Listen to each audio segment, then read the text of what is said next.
Velkommen til studerende i Babelsbiblioteket. Mit navn er Gustav. Og endnu engang sidder Erik, også med mikrofonen her. Og vi er jo studerende i Babelsbiblioteket, hvor vi diskuterer filosofi og psykologi. Erik, i sidste episode, der drøftede vi jo Jerome Bruner og hans arbejde med kulturel psykologi. Hvordan selvet er stærkt præget af kulturen, hvordan det måske endda udgøres af kulturen og narrativer og andre ting. Ja, hvordan mening og betydning fylder meget i den menneskelige tilværelse, og det er noget, man også bliver nødt til at undersøge. Og vi kom jo ind på mange ting der, både noget uden for os Bruners tekst, men vi kunne jo egentlig godt tænke os at vide lidt mere om kulturel psykologi. Ja, så derfor har vi simpelthen spurgt om assistant professor Séamus A, som der har været en af vores gæsteforelæsere på socialpsykologisemesteret, vil lave et interview til os, eller med os, hvor at han simpelthen til dagligdag arbejder med kulturel psykologi og undersøger kulturel psykologi professionelt. Noget af det, vi synes var spændende, da vi hørte hans forelæsning for noget tid siden, det var, hvordan han ligesom formåede at integrere forskellige både teoretiske udgangspunkter og metoder. Hvordan han både brugt sådan antropologisk, nærmest etnografisk og interviewmetode og prøve at undersøge folks oplevelser derigennem, men også brugt forskellige kvantitative metoder at trække på mere traditionel eksperimentel psykologi i hans arbejde, som blandt andet var med forståelser af finanskrisen i Irland og andre ting. Så ham vil vi prøve at spørge om nogle ting vedrørende, hvordan man mere empirisk kan arbejde med kulturel psykologi og bevæge os lidt ud fra kun Bruners teori, men også spørge ham nok om nogle mere teoretiske og videnskabsteoretiske ting, nu hvor han er en person, der ved meget om sådan noget. Og forhåbentlig vil vi i hvert fald få en masse ud af det, og lytte til nogen, der ved meget om et emne, og forhåbentlig vil I nyde interviewet. Vi glæder os i hvert fald til det. Ja, hvis man vil kontakte os med spørgsmål eller kommentarer eller lignende, så kan man gøre det på studerendeibabel@gmail.com eller på Facebook, hvor vi bare går under studerende i Babelsbiblioteket. Yes. Så nyd interviewet. So welcome to the podcast, Séamus. Thank you a lot for accepting our invitation. Maybe we could start out by you introducing yourself to our listeners, so they can get to know who you are and what research you have done. Great, yeah. Well, thanks so much for the very kind invitation. I'm very excited to talk to you, of course, virtually as it is in this COVID world we now live in. But yes, so as you said, my name is Séamus A. I'm a psychologist of sorts, assistant professor at the University of Copenhagen. I joined the faculty in August 2019. So I guess my training before coming here was in the transdisciplinary department of comparative human development at the University of Chicago that I joined in 2012. And I was there for my PhD until 2017 and stayed on for 2 more years as a teaching postdoctoral fellow. So I guess any kind of introduction of who I am must kind of start there, and at least as a formative intellectual journey. So I arrived in Chicago in 2012 to work with Richard Schwader, who's quite well known in cultural psychology, psychological anthropology, and across multiple social scientific disciplines. So that department in general has anthropologists, biologists, psychologists, sociologists, working together in to try and understand the social world, as well as the animal world to some degree as well. There's people there who work with different types of bonobos and so on, to try to build up a picture of what it means to be human and what it means to develop in human society. So that was kind of the environment that I was really trained in for my PhD. And of course, as I said, I stayed on for 2 years as a postdoc afterwards, where I kind of refined my interest in social, cultural, political, and even moral psychology. Of course, I have interest in psychological anthropology as well, which is kind of akin to cultural psychology. So I think my training is quite broad, and the things I read and the types of research I do tend to draw across disciplines in the social sciences. And I guess now that I'm here at the University of Copenhagen, these are the types of things I like to impart onto my own students as well. So. Amazing, and also really interesting fields. That is also some of the fields that we actually really like to cover on the podcast. Also the moral aspect and the ethics, and so sounds really good.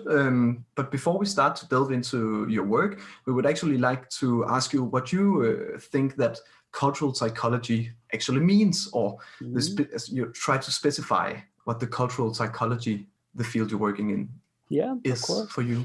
I mean, in one way or another, cultural psychology has existed for quite a long time. I mean, people are always trying to understand people and in their environments, in their cultural and social environments, way before the advent of formalized psychology at universities and so on. So in some sense, psychology is a very ancient discipline of people trying to understand themselves and trying to understand other people and create societies that have some level of social harmony and tolerance and so forth.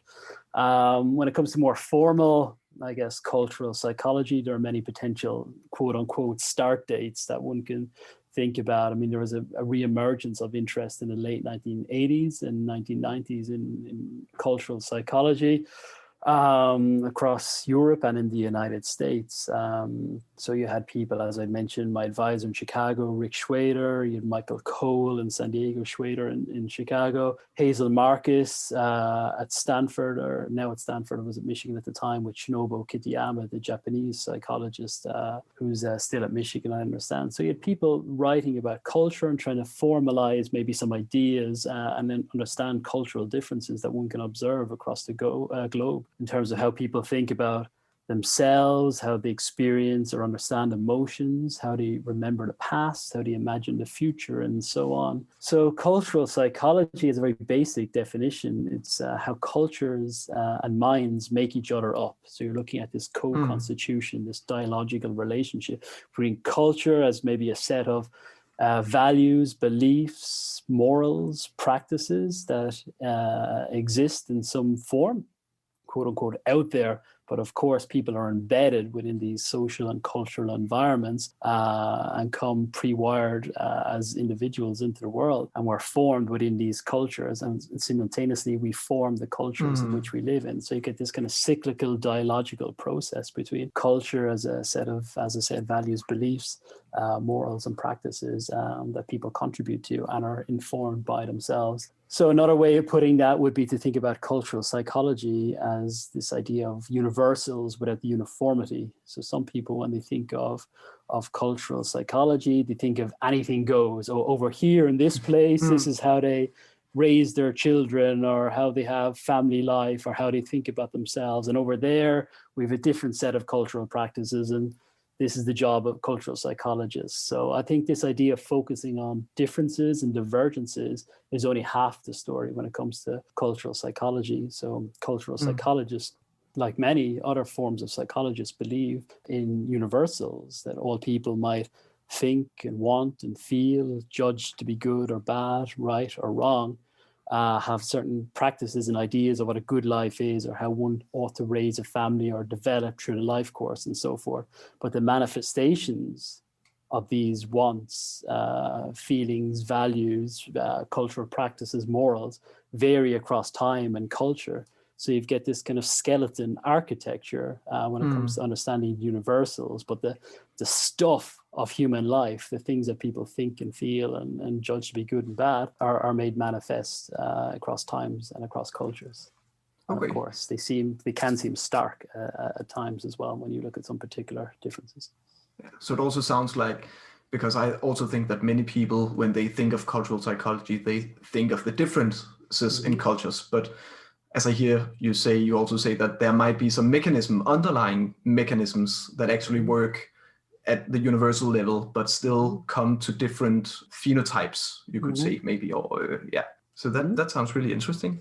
I mean, there are certainly people who would call themselves cultural psychologists who are more on the evolutionary end of psychology, who try to look at the evolutionary origins of perhaps cultural universals, this kind of skeleton architecture that I've been talking about. People like Joe Heinrich in Harvard, for example, would be a big proponent of this. Jonathan Haidt, who also came through Chicago and wrote a very famous book called The Righteous Mind, how good people are divided in religion and politics and so forth. So he comes from a more evolutionary slant to kind of build up his framework of moral foundations and how people have different moral understandings of the world and so forth. So there's people who do this type of work and draw on this literature. I guess for me, I'm more towards the other end a little bit, less concerned with the kind of underlying mechanisms, as you say, or the evolutionary roots of some of these categories. I think there's enough fruitful things to think about and to talk about when it comes to the more social aspect of cultural psychology, I would say. Yeah, so that maybe leads us to your more empirical work. We know you did a lot of work on people in Ireland during and after the recession, where people had very different reactions to the economic changes in the country. So maybe you could describe what you found out and how cultural psychology has informed your empirical work. Yeah, I mean, that's nice. And it's a nice way that you've packaged your question, of course, right? I mean, when I published on this, one of my big papers from this project, I looked at, I call it the deprivation protest paradox, right? This observation that when the economy in Ireland collapsed, people didn't protest, they didn't take to the streets. Yet when the economy recovered in Ireland in around 2014, then you had mass protests and people on the streets and even some observations of clashes with the police. So I guess in some way, for nearly a decade now, I've been trying to unravel and understand this paradox and the consequences of it and locate this case study alongside lots of other case studies when it comes to how people understand economic hardship and so forth. But I mean, in terms of, listeners to your podcasts and students who might be starting out on their various research projects over the coming years, I must admit, when I arrived in Chicago in 2012, I had an observation that it was curious that Irish people were simply not protesting because, you look at the news headlines in Spain also had a collapse and Italy had a collapse in Greece, and there was protests on the streets there. Greece and Athens had many riots from 2008 when the global economy collapsed. And then curiously in Ireland, where I'm from and I know a decent amount about, I just thought it was like an interesting observation. So I think the starting of any good project is just to basically observe the social world, see what's going on and to think about it.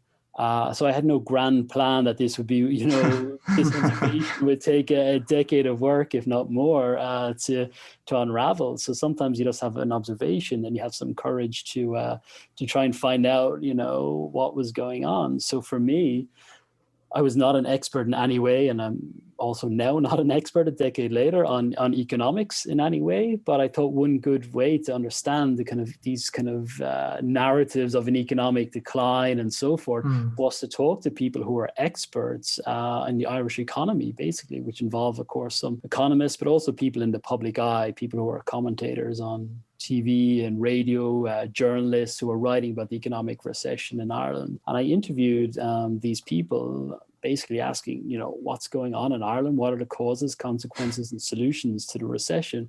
What can you tell me? So this was just a pilot piece of qualitative research. They told me there's peace on the streets in Ireland because you know what? When times get tough, traditionally Irish people hit the road. They immigrate, they go to America, they go to England, they go to Australia. And that seemed true to me, given observations. They also drew on this kind of cultural narrative and memory in Ireland that we had this violent past in Ireland with the clashes in Northern Ireland, terrorism, and so forth. And you know what? People in Ireland, we don't do this anymore. We don't take to the streets. We don't clash with police. There's none of this violence. We're actually more mature democracy now. We've got a sense of community that really holds us together. We know how bad things can get, and we don't want that again. So you know what? Sometimes we should endure with our voting and our bloodletting at the ballot box in terms of voting and so forth. So we had some narratives like this told to me by this group of public elites. But then they told me this very provocative provocative idea, which is kind of hinting at this idea of how cultural psychology informs this project and thinking, this idea that in life you reap what you sow, that in life you get what you deserve. So when I spoke to this large group of elites in Ireland, they said, you know what, Séamus, it was all anonymous interviews, of course, and remained anonymous to this day. But they said, I would never say this on TV. I'd never say this on radio or printed in the newspapers. You know what? People got what they deserved. They told me, people were foolish with their money in the early 2000s when the economy was booming in Ireland. You had people buying things that they might not afford, taking out large loans and so forth. And you know what? The economy collapsed and then people are in trouble, and you reap what you sow, you get what you deserve. So, of course, I mean, this is not what I think about it or had thought about it at the time, but it was kind of a shocking finding that you get from this type of pilot study. So, and my colleagues and so forth in Chicago thought that it was a provocative finding too. So when it was fresh and when it was an interesting thing in the public domain, my colleague David Nussbaum, who's in the Booth School of Business at the University of Chicago, and we wrote an op-ed in the Guardian newspaper that got an awful lot of attention. I spoke multiple times on Irish radio. So it seemed to put this kind of piece of the puzzle, that things that, the type of thing that people wouldn't say on air, but it added something to the public discourse and maybe tried to contribute to the national conversation in Ireland and maybe in the EU about responses to the recession. And of course, academic publications take a little longer. So a paper came out on that the following year. So that was the kind of initial study. And then, of course, when you have this observation, the economy collapsed, people didn't protest, and you have some kind of interesting reasons, culturally ingrained reasons why this might be. It motivates,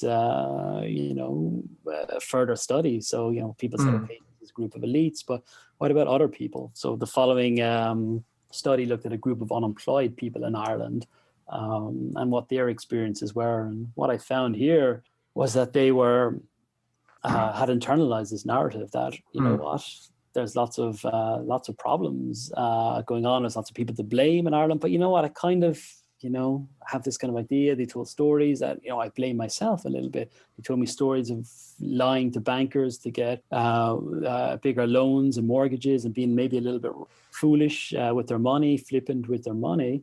So although they could have blamed, the Germans or Angela Merkel or Merkel or, the European Central Bank or bankers in Ireland and so forth, they told these stories from themselves. And it seemed to me to suggest this internalization of the reap what you sow hypothesis.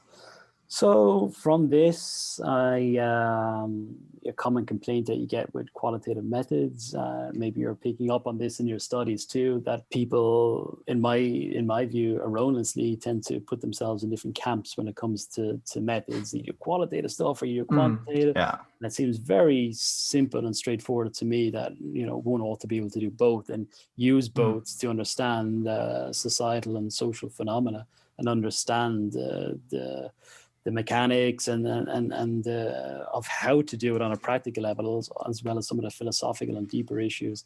But, for me, I tried to do an experiment where I manipulated this reap what you sow hypothesis, having one condition where I reminded people that, your actions contributed to the economic downturn, then assessed their support for protests. And in the other condition, I reminded people, Ireland is a small economy. We're vulnerable to a global downturn. And it's not really your fault. Lehman Brothers in America collapsed and so forth. And then I assessed their support for protest in a small scale that I had developed with some colleagues. And I found the opposite findings than one would expect it from the qualitative research, which at the time I thought was a little frustrating. Because one would expect, if you remind people that they're to blame, that they would support protest less. But of course, when you reminded them that they were to blame, they supported protest more. And this counterintuitive finding just caused me a lot of reflection when it comes to thinking about methods and the project and what was going on.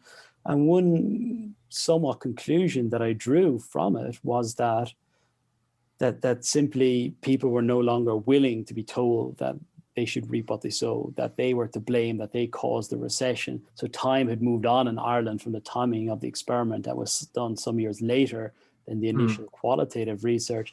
And then, you know, when I spoke to people around this time, they were saying, you know what, we were asleep, we were blaming ourselves, but now we've got our eyes open to the injustices, and they were able to articulate these broader narratives of what was happening in Ireland. And in fact, it may have been the bankers who were corrupt, and maybe it's not my fault or my family's fault, and so forth. So the experiment, when seen in this kind of larger process of this project of the paradox in Ireland, suggested that I needed to do more field work, that I needed to do more ethnographic work. And observationally, of course, people were on the streets in Ireland. The government introduced this new tax on water in late 2014. And people thought this was the final straw, that they were like, I don't want austerity anymore. You told us for years that, you know, we were sick, we take our medicine, we expect to get better. But of course, they were not getting better in this sense. Instead, they were hit with a new tax on water. So they took to the streets and they were angry. And then I interviewed, I think, over 200 people over the course of a year at these national and local demonstrations in Ireland to find out why people were on the streets and why they were protesting now during this period of economic boom, when things were getting better. There was an objective narrative in Ireland that we're improving, that we're coming out of the recession and so forth. But you talk to people on the streets and they say, yeah, okay, there's a narrative. Things are getting better. We look at the economic figures, we hear it on the radio, but look around at our everyday lives. We have to pay new tax on water. And then all these other complaints when you interview people about the cost of living and unfairness with the economic recovery. So it wasn't really about objective economic conditions. It was about people's subjective understandings of it. So that's, you know, a kind of a brief enough history of what this project was as a case study in Ireland. Then, of course, one can think about how it joins to other cases as well, other similar dynamics that are occurring around the world when people tolerate economic hardship and when they reach this tipping point and when they take to the streets. Yeah, so it sounds several points you also speak into, like these narratives that exist and are sometimes collective. And it seems like the tipping point that you say is maybe when they're not as collective anymore, that you don't agree upon them anymore.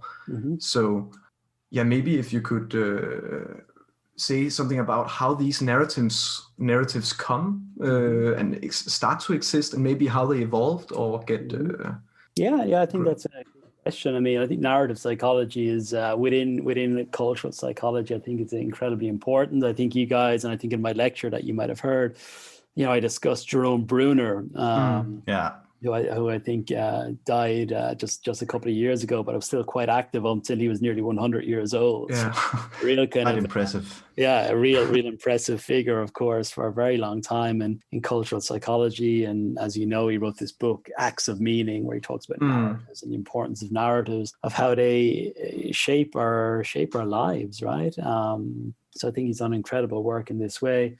I mean, you find, I think, in times of crises, governments, especially in homogeneous countries, places like Ireland, for example, where people are, you know, somewhat similar, maybe share similar, you know, cultural memories and share similar histories and so forth, that governments kind of utilize this narrative of we're all in it together, or we'll get through this together. And you can see it now, Ireland, I guess, in Denmark might be similar too. This idea that, you know, we all can trust each other, we all have this kind of strong community spirit, and you know what, we'll all stay locked down and we'll get through this. We'll come out the other side and we'll be a stronger kind of people afterwards and so forth. So I think, you know, governments are quite skillful at dealing with crises, whether it's economic or you know, COVID in more contemporary terms, of developing these narratives. And there's a lot of people who try to insist that these are the narratives that keep us safe and make sense and so forth. And I guess we'll see in the Irish case in particular, it worked for a very long time. Worked in the sense that the economy was shattered and we had to rebuild, and it took time and it was slow. But what you can see when these narratives start to creak and strain under the pressure is when some people are clearly getting ahead, or maybe in COVID, some people are breaking the rules, and then when it creates this division in some way, then the narrative falls apart. That, you know what, actually we're not in it together, because you know what, those guys over there, they're benefiting from the recovery. And I took a lot of pain, and now I'm not benefiting from it. So this is why I guess governments now all over the world too with COVID are really careful, or trying to be careful of who gets the vaccines to make sure it's fair and so forth. I know recently in Ireland we had a case where there was some excess vaccine at the end of the day, where some doctors in a hospital in Dublin gave it to family members nearby, and it was just, they were completely denigrated in the media. It seemed very unfair and so forth, even though of course the counter argument is these would go to waste if we didn't use them in the short period of time. But of course people punish these violations of fairness in very extreme ways, and that being a micro example. And then in the terms of the economic recovery, that was seen as unfair, that the rich were getting richer and leaving the regular people behind. That was seen as very unfair, enough to make people very angry, and in the case in Ireland, to take to the streets in terms of protests. I guess one of the big questions is how collective interpretations of different changes in society are formed. Because as I think you write in one of your articles, if just a few single people are frustrated at the economy or whatever, it doesn't really change anything. But if you get a grander narrative into a lot of people, then they'll start to protest and take to the street or vote in another politician. And it seems like narratives are a very powerful way to change the behavior of a lot of people instead of just some single persons. So that could maybe be connected to what you said about like different parties or the government or whoever trying to spread different narratives.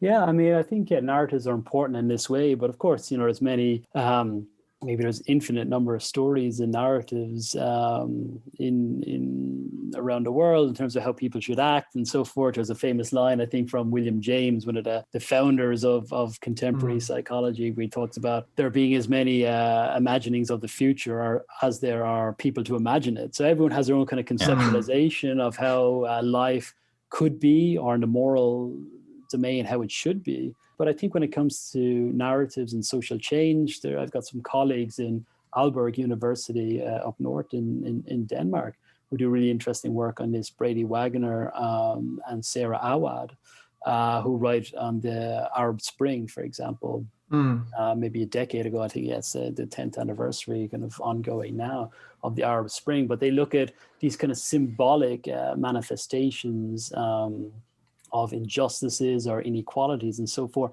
as, the quote unquote kind of the pinnacle of these broader narratives of injustice or inequalities. So, there was a nice paper that the two of them wrote recently titled Protest Symbols. So looking at these kind of, when people take to the streets in the form of riots or revolutions, what are the kind of incidents, the kind of the pinnacle incidents that are symbolic of these broader grievances that people have. So for example, in the Arab Spring, it would be the young Tunisian man who lit himself on fire. That started the Arab Spring a decade ago, when he was so sick of injustices and corruption from the police and so forth. And then, so this kind of coalesced these broader narratives in the Middle East and North Africa when it came to perceptions of unfairness or the future being bleak and being sick of corruption and so forth. So such a dramatic act and symbol of these problems people were experiencing, that it galvanized this broader social movement that quickly spread and was very dramatic in forming and at least trying to reform life in North Africa and the Middle East and elsewhere as well, I would say. Also, it seems like the narratives that people, the dominant narratives or the existing narratives, they internalize them. It seems like for me, if we take the cyclical dialectic mechanism that you talked about before, and then if it starts not working on the reality that you experience, there's some dissonance about how the narratives we hear work on us and what reality we actually feel, and that makes the narrative sprinkle. Yeah, I mean, absolutely. I mean, there's kind of a historical continuity when it comes to narratives, right? I mean, you have different kind of national narratives, what it means to be Danish in some way, or Irish, or from the United States, and so forth. And I think the smaller the country and the more homogeneous countries tend to be, like Ireland's and Denmark being very similar in some sense in terms of, population size and being small and so forth, and still probably punching above their weight in terms of kind of global influence, have certain narratives that people cohere around and so forth. But then you have more plural and multicultural societies, places like the United States, where, of course, people have all sorts of different origin stories and master narratives and so forth. I mean, I mentioned John Haidt earlier, and there's people like Lene Jensen, Rick Schwader, and so forth, who are looking at the culture wars in the United States, these differences between liberals and conservatives, and the kind of foundational master narratives or moral reasonings that they have that lay at the basis of their interpretation and views of reality, of how life is and how it should be and what it was and so forth. So I think the investigation of the cultural psychology of moral reasoning and foundational origin stories and master narratives is a really fruitful domain in cultural psychology, and it's inviting, I would say, for budding cultural psychologists to investigate these types of fundamental narratives that lay at the basis of societies, and, as you say, of individual human thinking as well, being embedded in cultures. Okay, one last thing before we move on. Actually, I also really wanted, because we talk about fairness, and actually that is, I think, a quite it's hard to define what fairness is, I think, or maybe there might be different ways of defining fairness. So I don't know if you can maybe say just a little bit about how you define fairness and what work you have on fairness and unfairness. No, I think it's incredibly interesting. And as you bring it up, I'm thinking it's very much a slippery concept. I think there's good evidence, in developmental psychology, evolutionary psychology, that there seems to be this principle of proportionality in some way, or some principle of fairness and distribution of goods or something like this. I'm thinking of, Franz de Waal, who's this biological anthropologist, who is this kind of famous, I don't know if you've seen it, this famous a video where there's two monkeys next to each other in these cages. Yeah. And, they're doing a little task and like handing something out through the cage, and they're getting quote unquote paid for doing this task, this work, cucumbers, and they're happy to do it, and they're doing it and getting more cucumber. Then, of course, one of the monkeys is given a highly praised grape, I think it was, for doing the work. So this create this imbalance. And then the next monkey still gets paid in a cucumber, and then starts getting frustrated and rattling the cage when the partner in the cage next door seems to be getting these delicious grapes. So it suggests, like, the argument from this line of work suggests has this kind of ingrained sense of proportionality and so forth. The Yale psychologist Paul Bloom talks about, he's got a book called Just Babies, and there's a pun in the title. So it's babies aren't simply babies, they're just in the sense that they exist in the moral realm. They've got conceptualizations of good and bad and right and wrong and so forth. So there seems to be some literature in developmental. One of his students, Alex Shaw, again at Chicago, looks at the distribution of prizes and moral or economic resources among very small children, ages like 3, 4, and 5 years old, that they have this kind of sense of fairness of how things should be distributed for doing certain tasks and certain types of work and so on. So I draw on some of these literatures that seem to suggest that fairness in some sense has kind of a universal basis to it, that even non-humans seem to have some sort of basis for thinking about proportionality and fairness. But as you describe, what is fairness and what constitutes fairness becomes different when you kind of elevate it up into the social and cultural world and so forth, that and locate these kind of judgments of what's fair and unfair in particular time, in terms of, people can have lots and lots of money, for example, but if someone gets just a little bit more, they can still see it's unfair, even when the absolute levels might be very high or something like this. So for me, when I study this as a psychologist and when I interview protesters and do this line of work, I let people self-define, right? I'm not defining fairness for people. I'm drawing on literatures and theoretical structures. But, when it comes to doing ethnographic work and interview work, like, you ask around these types of concepts, and it could be implicit in people's answers when they're trying to articulate what is and is not fair. But I don't go in with a base definition of this is what fairness is, I think. So just to be broad and then, like, you know, have this kind of organic, inductive approach to understanding a concept like fairness or unfairness. I have another question. Like many so-called continental psychologists and sociologists, they really emphasize the effect of culture on the psyche. And there is also, like you said, with methods, almost a kind of split between more experimental social psychologists and more sociological social psychologists. So I'm interested in hearing about what you have to say about how much culture affects the psyche in some way, how related the culture is to the psyche. Yeah, I guess it's a very abstract question. Yeah, but if you just have any thoughts. Yeah, I mean, I guess my dominant response is that you can't really understand people if you separate them from the worlds in which they live and which they're born into and in which they die, right?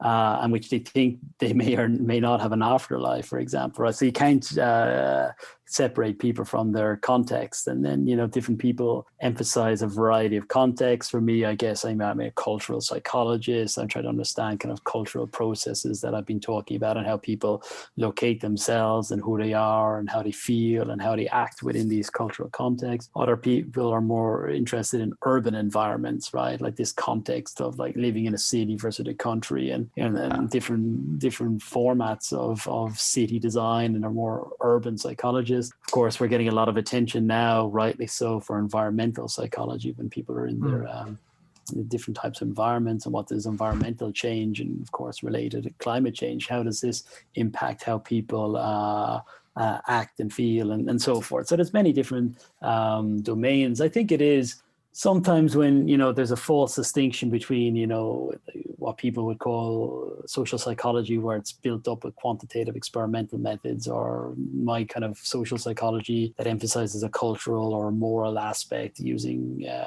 more ethnographic methods from my point of view, although there's many very great and generative cultural psychologists who use both or exclusive experimental methods. I think it's just a false distinction, right? I mean, I just see it as this being really silly, but it, you know, people talk about this. I think, you know, students in many universities think about these types of issues. Maybe there's a polarization, but I mean, I think it's just a simple message to be able to do both of them and enjoy doing both and looking at the world from multiple methods, from multiple points of view, and different methods give you different insights into different aspects of social phenomena.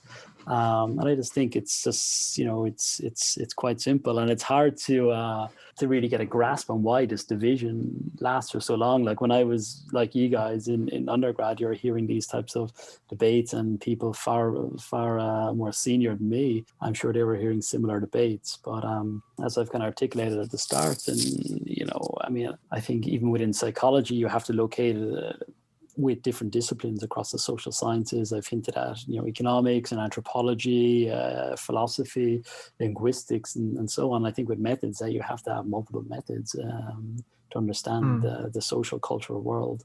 So to answer the question, I think the cultural world has massive influence on human psyche, and of course they make each other up. So individual people's thoughts, feelings, and actions, and their work as groups and families and communities and societies, again, informs culture. And this is how you get this development of both in the cyclical process. Then when it comes to studying it, multiple methods are your friend. It's what you want. And reading broadly across the social sciences, taking seriously the views of other people, especially people you may or may not agree with, I think is fundamental. And I think that's one of the real positive things in KU psychology, that people are getting exposure to many different perspectives. What some people call, Rick Schwader calls, the view from anywheres when it comes to social science. So you're getting your, you know, your social, your cultural, your moral, you're getting your cognitive, developmental, and you know, each year we're training several hundred students who are in this mindset and gaining these skills of understanding the world and the people in it from multiple points of view. And I think that's an important thing, and I think it's a very special thing to learn. Yeah. It also sounds like the culture can have, now we've talked a lot about narratives, but they can also have, for example, you said the urban environment and the other environments can also maybe in some material form have an effect on how people understand the world. So it's both the more social aspect and maybe also more materialistic environments and culture that can affect people and how they perceive the world. Yeah. I mean, I think, some people become on dangerous ground when you totally remove and try to remove the individual from all these sorts of contexts, cultural, environmental, urban, whatever it might be, divorce from temporal context as well. This idea that people exist in time and change over time as well. So when you try to bleach away these things, I mean, this is what you got in, I guess, in the 1950s with behaviorism, right? This idea it really separate people out from their environments and their cultures and societies and so forth. And you're left with this very basic understanding, or I should say misunderstanding of what it is to be human, right? So I mean, that's a classic example of what happens when you locate locate people out of the worlds in which they live. But yeah, very nice. We would also like to ask you about, now we talked about the more grand mechanisms maybe, or but also your new line of work here in Denmark with the integration and cultural clashes. Yeah, the cultural clashes. We talked about fairness and unfairness before. And one of the things in the modern globalized world is, of course, that people who live relatively close together come from many different parts of the world. So it seems natural and inevitable that people with different cultures and different meanings and narratives will be interacting much more than earlier. Yeah, I mean, there's so many things to say about this, of course. As I've described, like one line of my work is on the kind of psychology of radical social change, rallies, riots, revolutions, and particular focus on economic hardship and economic inequality and the ideas and narratives around this that people talk about. And then the second line, as you've described, looks at migration and this movement of people from different parts of the world, from places like, from Asia, from Africa, the Middle East, South America, to Western liberal democracies, to places like Denmark or to Ireland or to the United States, and bring with them practices that from their cultural point of view are totally moral, totally normal, historically ingrained, proper ways of living one's life. When you bring these types of views of the world and cultural practices to other places where they don't do them, it raises a very serious question of what are the scopes and limits of tolerance for this kind of diverse cultural practices when people come to Western liberal democracies. So this is my line of work that I started really during my postdoc, so maybe from 2017, 2018. So now I've got a group here with me in the Department of Psychology. I've hired a postdoc, Crystal Shackelford, who came from New School in New York, who's looking at this in the United States context, and my PhD student, Thomas Masson, who came from Aalborg University, working with Jan Vasner and others up there, who's more familiar with the Danish context, and he's doing work here in Copenhagen related to this broad question overall. And it's going to be a nice, I think, comparison, of course, because as I've been describing, the United States and Denmark are very different places, although one might think on the surface that, they could be similar. They're both Western, they're both relatively wealthy countries and so forth. But when it comes to the cultural psychology, there's a variety of different morals, origin narratives, what society is, and so on. That's very different between both places. I should say Crystal, the postdoc, she uses quantitative methods, and then Thomas, the PhD student, uses ethnographic qualitative methods. Both work completely appropriately, and they're absolutely fine for both projects. So just to give you an example of how these things can work practically together, right? To understand and answer a question that's important for people's lives, for public policy, for law, and for understanding the practices and cultures of different people. So to make it concrete, Crystal is looking at, what's this idea of un-American cultural activities. We've generated a list of potentially 50 or so cultural activities. So issues to do with body modifications, issues to do with family arrangements, arranged marriages, sleeping arrangements, for example, issues to do with food, how animals are killed in the process of food, and looking at how frequently people think certain practices occur versus how frequently they think they should occur on a moral level, and having this compare and contrast. And of course, one can expand that project outside the United States into Denmark. What's on your Danish cultural activities list?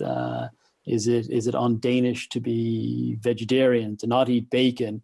Is it on Danish to wear the burqa or hijab or something like this? Is it on Danish to slaughter animals by cutting their throats, like in halal and kosher practices, for example?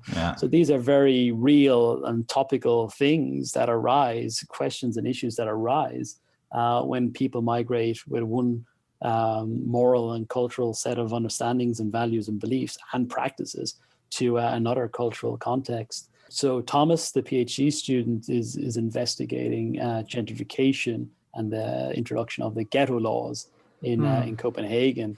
So he's doing really interesting work related to this question, the fear of a creation or prolonging, according to some, of parallel societies within Copenhagen, and some of the fears and anxieties around this, and some of the challenges, and so on. So he's been interviewing a whole bunch of politicians and other elites and policymakers in Parliament here in Copenhagen. And then the other days he's hanging out with activists and people who are resisting these ghetto laws and policies in Mølleparken.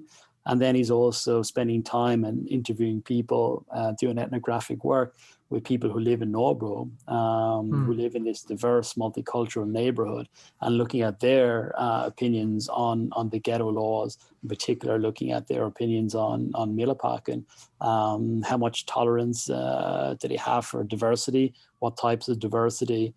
For differences for different people in their neighborhoods. So trying to chart and at least document and describe the plurality and variety of different opinions and so forth of this case study when it comes to housing, where people live, and should we break up these different housing estates? Are the ghetto laws just, and so forth?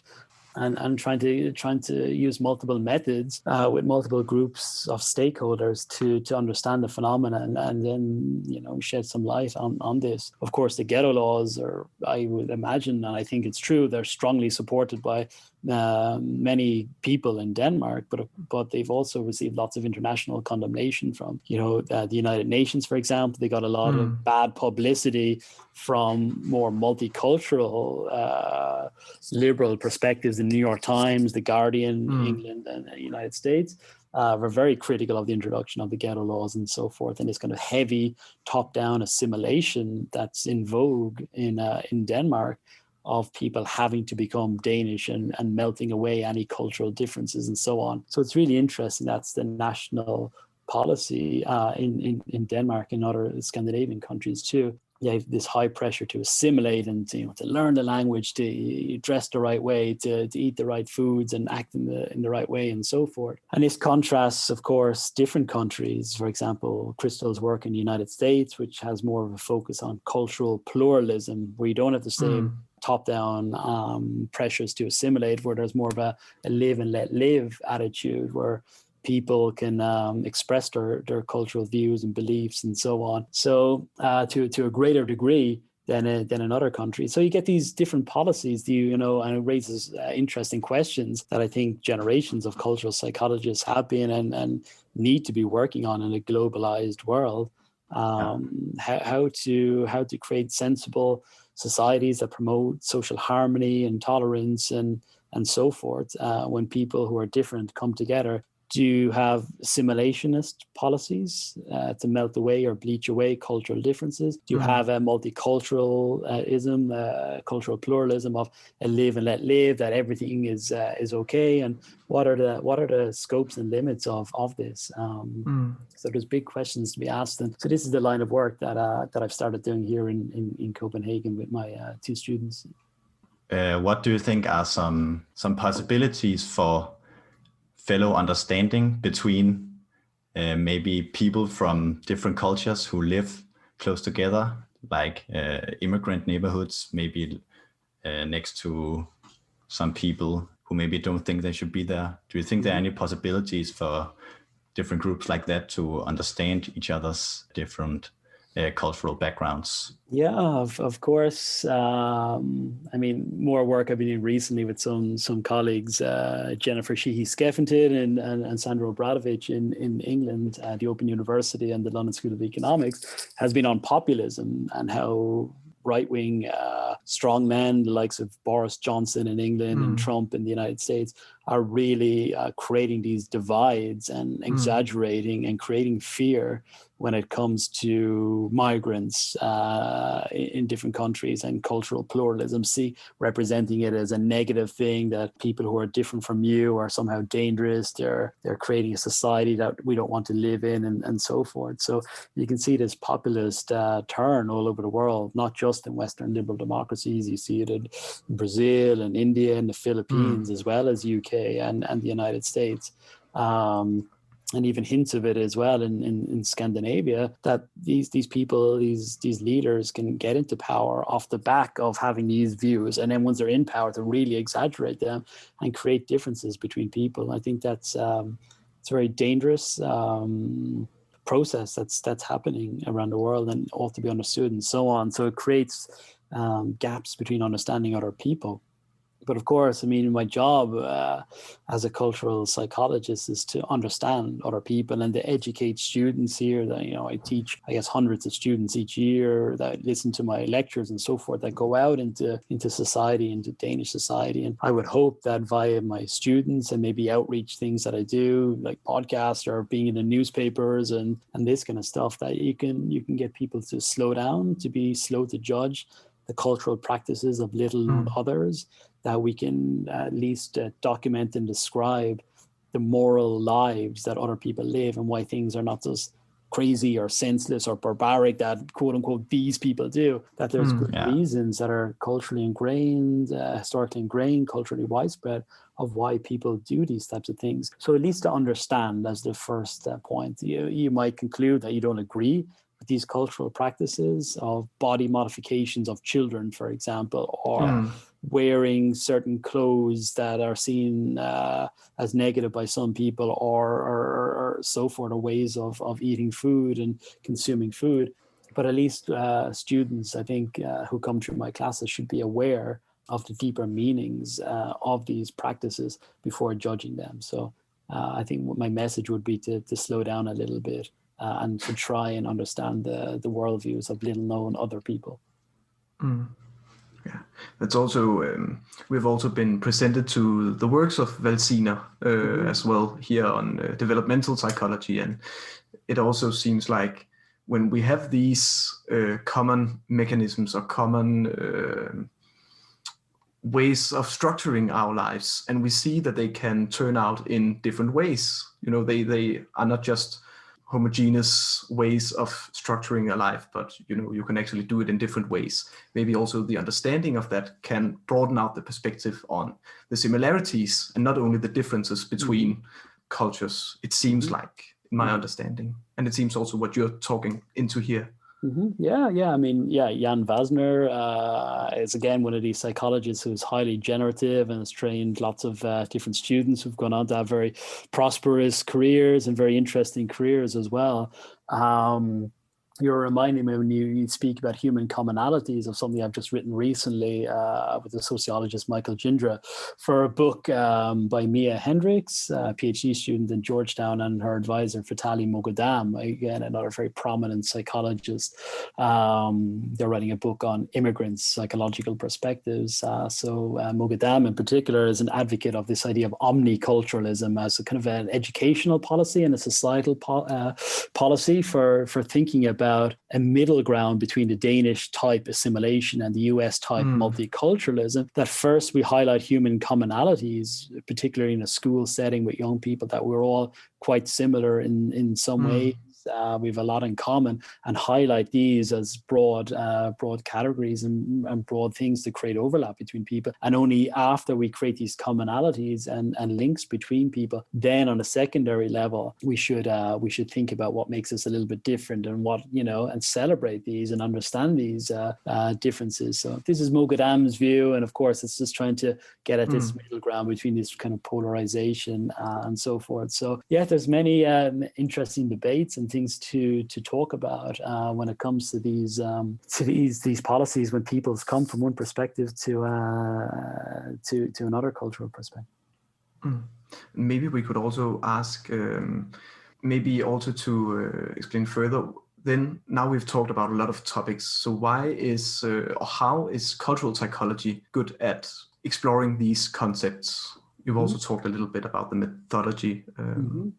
It's an interesting question. So why cultural psychology as a thing? From my point of view, I mean, there's lots of benefits. I've kind of described it as a transdisciplinary discipline. So traditionally, cultural psychology, on one hand, it has its origins in anthropology, the work of Gifford Geertz and these types of people who are interested in understanding cultures of other people, Margaret Mead and these types of classic anthropologists who went to different places and tried to understand the cultural mentalities of different people. Then on the other hand, it has its origins in psychology and people who are trying to understand cultural differences. People, as mentioned, Hazel Marcus now at Stanford, and Shinobu Kitayama, Rick Schwader, Mike Cole, these people.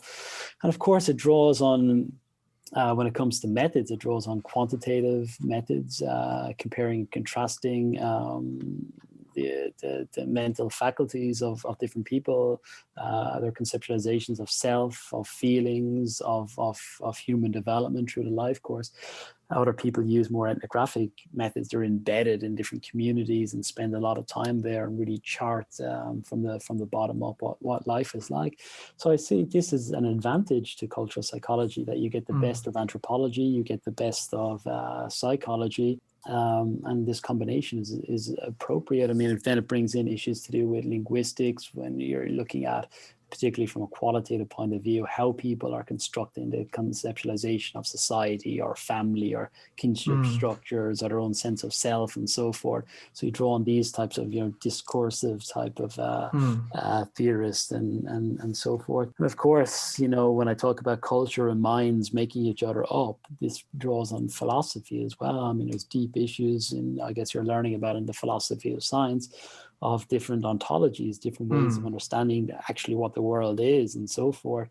I mean, it seems to me that, the biggest division is, do you see the world as static, as made of things, or do you see the world as movement and made of processes?